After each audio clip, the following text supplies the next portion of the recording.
New year celebration কতটুকু আমাদের, কতটুকু ধার করা, এবং এই প্রথার পেছনের গল্প কি এবং ইসলাম এটিকে কোন দৃষ্টিভঙ্গি থেকে দেখে। আপনার ইমান যদি গুরুত্বপূর্ণ হয়ে থাকে আপনার কাছে, তাহলে আমি আশা করবো আপনি ভিডিওটি শেষ পর্যন্ত কন্টিনিউ করবেন। খ্রিস্টপূর্ব 45 সাল রোমান সভ্যতার জন্য খুব গুরুত্বপূর্ণ একটি সময়। এই দিন তাদের রাজা জুলিয়াস সিজার 1 জানুয়ারিকে তাদের বছরের প্রথম দিন হিসাবে স্বীকৃতি দান করেন, এবং এই জানুয়ারির নাম করা হয় তাদের দেবতা জুনুসের নাম হিসাবে, নামের উপর ভিত্তি করে। এবং এই জুনুসকে তারা অতীত এবং ভবিষ্যতের দেবতা হিসেবে উপাসনা করত। এই 1 জানুয়ারিতে তারা মেলার আয়োজন করত, উপাসনা করতে তাদের ওই দেবতার, এবং এই দিনটাকে তারা বিভিন্নভাবে সেলিব্রেট করত। তো এই ব্যাপারে আমরা 100% শিওর যে এটা আমাদের কোনো প্রথা নয়, এটি একটি বিধর্মীদের প্রথা।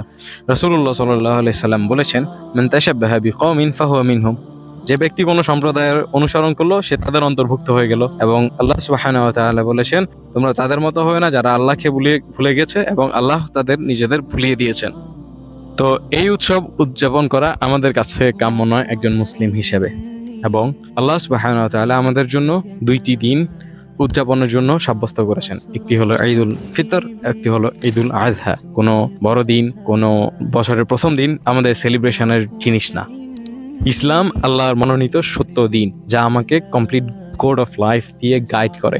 তো আমরা এমন কোনো কাজ করব না যা ইসলামের বাইরে থেকে এসেছে।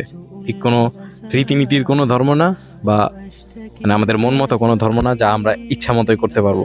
ইসলাম আমাদের পরিপূর্ণ জীবন ব্যবস্থার একটি গাইড।